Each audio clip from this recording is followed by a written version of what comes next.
Casi 2 años tenía Guillermo Vervins aprendiendo a vivir con cuadriplegia con espasticidad moderada, que lo obligaba a estar atado a una silla de ruedas. Por mucho tiempo tuvo una traqueotomía con la que debía estar conectado a un cilindro de oxígeno y también fue diagnosticado con vejiga neurogénica. Ese proceso de adaptación, de pasar de ser un joven con una vida ajetreada entre sus estudios de medicina y dar clases, a ser una persona que había perdido su independencia, fue difícil y largo de sobrellevar. El apoyo de su familia fue fundamental en ese momento para hacer cualquier actividad cotidiana y para no derrumbarse emocionalmente. Requirió de terapias de rehabilitación medular que consistían en ejercitar sus músculos para tratar de restaurar su capacidad motora, y eso le generaba mucho dolor. Pero sus ganas de no dejarse vencer por su discapacidad lo hicieron poco a poco recuperar la movilidad en hombros y brazos hasta los codos. Yo dije, de hecho al principio pensé en estudiar psicología. Y dije, bueno, es una alternativa.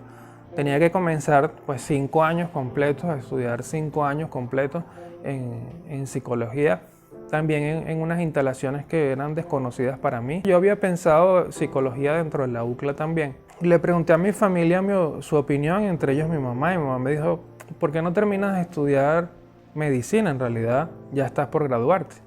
Y yo dije, bueno, es verdad, ¿por qué no termino de estudiar medicina? Y bueno, lo peor que puede pasar es que me digan que no. Y no importa mucho, si me dicen que no, tengo otras alternativas, pero dije, bueno, voy a intentarlo, digamos, con todos los hierros, voy a asesorarme.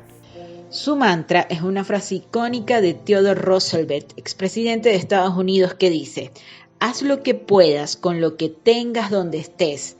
En esa época, Guillermo solo tenía un pensamiento recurrente y era ¿qué hacer para volver a estudiar? Él tenía el coraje para seguir adelante. Me busqué personas que pudiesen asesorarme dentro de la universidad. Dentro de la universidad pues tenía todavía mis compañeros de clase, muchas personas que también me conocían de anticipación, con anticipación. También busqué asesoría en organizaciones de discapacidad fuera de la universidad. Y bueno, introduje la solicitud, esa solicitud de reingreso a la universidad por vía de la excepción. Y dije, bueno, yo quiero, me dieron un derecho ante el Consejo de Decanato y les dije que yo quería dedicarme a la docencia o a una especialidad que vaya acorde a mis capacidades.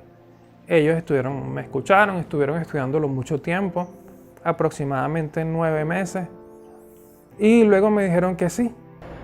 Cuando Guillermo, que ya se recupera más o menos, que comienza a decir, él cuenta que nos pregunta a todos qué creemos nosotros que podía ser, que él decía, papá, yo a lo mejor pienso estudiar psicología, como siempre le decía, bueno, lo que tú decidas, te vamos a acompañar, te vamos a apoyar, te vamos a acompañar. Yo, por supuesto, me pasó por la mente en algún momento decirle, bueno, ¿por qué no terminas medicina? Pero yo dije, no, ni siquiera se lo voy a decir, porque para mí es muy difícil que eso suceda, y entonces va a ser otro golpe para él. Inclusive cuando Janet, mi esposa, su mamá, le dijo, ¿por qué no terminas medicina? A mí no me gustó eso, porque yo dije, no, y concha, le puso otro reto que es muy fuerte, es imposible. Entonces eso va a ser una frustración. ¿No? Y fueron palabras extraordinarias, más bien. Fueron palabras, fíjense que uno piensa a veces que una palabra es errada, pero no, fueron las mejores que pudo decir.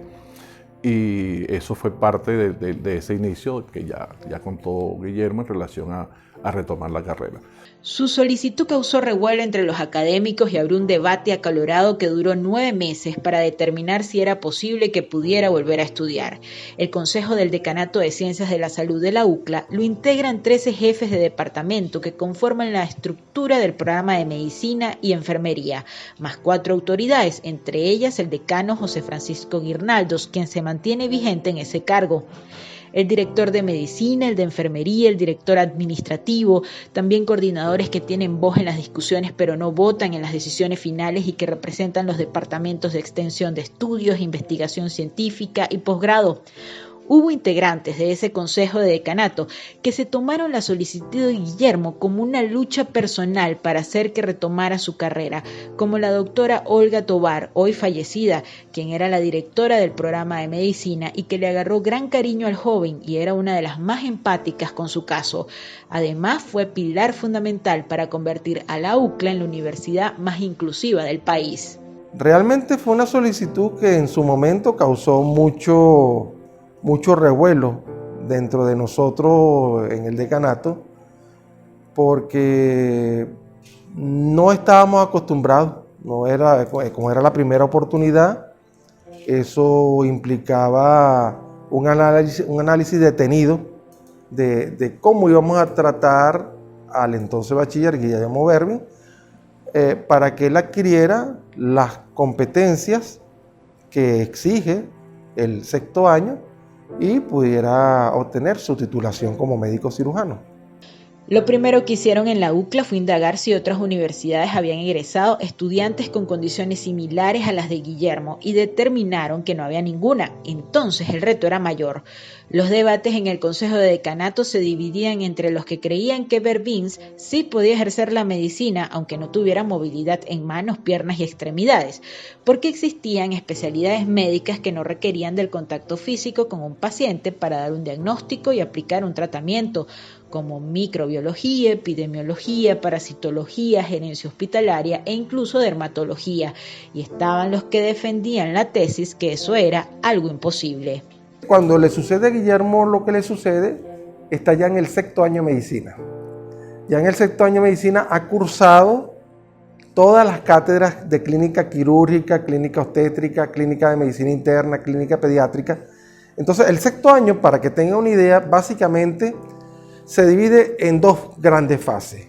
Una fase 1, que es el hecho de que el estudiante pasa por los ambulatorios urbanos, diferentes ambulatorios urbanos que están tanto en el distrito Iribarren en el municipio Iribarren como en el municipio Palavecino.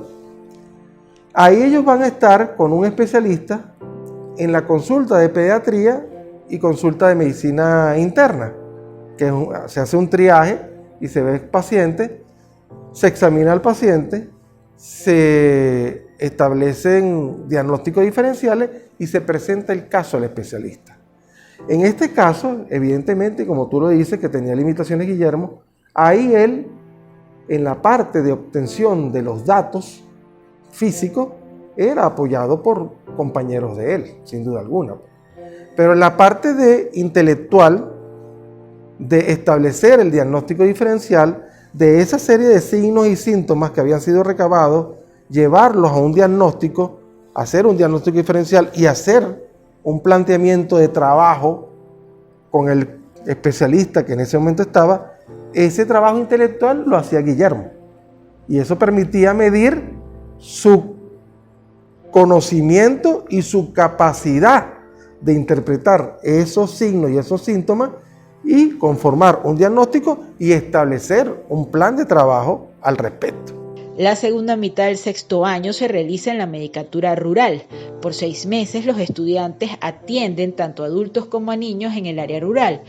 Hacen diagnósticos y un plan de trabajo. Posteriormente tienen que pasar por el área de emergencia de adulto y de pediatría en el Hospital Central Antonio María Pineda, en el Hospital de Acarigua Araure o en el Hospital de San Felipe. Todo eso lo sopesaron las autoridades de la UCLA antes de darle una respuesta a Guillermo. La directora de programa, que en paz descanse, Olga Tovar, la doctora Olga Tovar, recuerdo que luego me dijo, ella se volvió amiga luego, posteriormente, en todo el transitar, y me dijo, mira, yo estaba buscando la forma de decirte que no, y porque ese era el sentir, digamos, porque era una situación difícil. Y entonces comencé a asesorarme, comencé a buscar antecedentes, a buscar cuál era la vía legal, y me di cuenta que en realidad teníamos que decirte que sí, que era legal que te dijéramos que sí. Entonces luego que yo me doy cuenta que sí, que ahora hay que decirte que sí, entonces ahora es el trabajo interno, comenzar a hablar con los otros docentes, comenzar a generar una matriz de opinión, comenzar a sensibilizarlos, a generar conciencia. Ellos hicieron varias jornadas de concienciación dentro de la universidad, dirigidas hacia los docentes, dirigidas hacia el personal, y luego de esto, bueno, hicieron algunas adaptaciones y dijeron que podía reingresar. Ya ahí está el individuo como individuo, determinar de qué es capaz y de qué no es. Y ya es una cuestión personal. Eso Cuando tú formas en una universidad seria a un profesional, tú le procuras dar una serie de competencias y destrezas e inclusive debes de darle valores para que esa persona sepa como profesional hacerlo lo mejor posible. Cuando se discutía, pero bueno, es que él no va a poder ser internista. Y yo, ¿y cuál es el problema? Decíamos, si es que la medicina, eso es la ventaja de la medicina. Hay salud pública, hay microbiología, hay parasitología, hay una serie de alternativas. Yo soy cirujano, pero todo el que estudia medicina no es para ser cirujano, ni para ser internista, ni pediatra, ni obstetra. O sea, esa es la grandeza de la carrera de medicina, de que tienes un montón de especialidades y alternativas en las cuales desempeñarte y lo puedes hacer muy bien. La decisión del Consejo de Decanato fue transmitida al Consejo Universitario de la UCLA, donde se respaldó, convirtiéndose así esta casa de estudios superiores en la pionera de Venezuela y el continente en darle oportunidades de estudio a una persona con discapacidad motora. A partir de allí, en esa academia se desarrolló un trabajo interno, se habló con los docentes del 6º año de medicina para crear una matriz de opinión sobre este caso, se realizaron jornadas de concienciación dirigidas al personal y se adaptó un currículo de estudio que permitiera al joven Berbins cursar el 6º año tanto de manera presencial como online. Para Guillermo la noticia le produjo una de las mayores alegrías de su vida. El amor que tenía por la medicina superaba cualquier limitación física que pudiera tener. Estaba empeñado en hacer su sueño realidad y en demostrarle al mundo que la fe, la perseverancia, las ganas de luchar podían cumplir cualquier meta de una persona. Él ya estaba preparado para escribir un nuevo capítulo en su vida y su familia estaba ahí para seguir apoyándolo con tanto amor y más brío.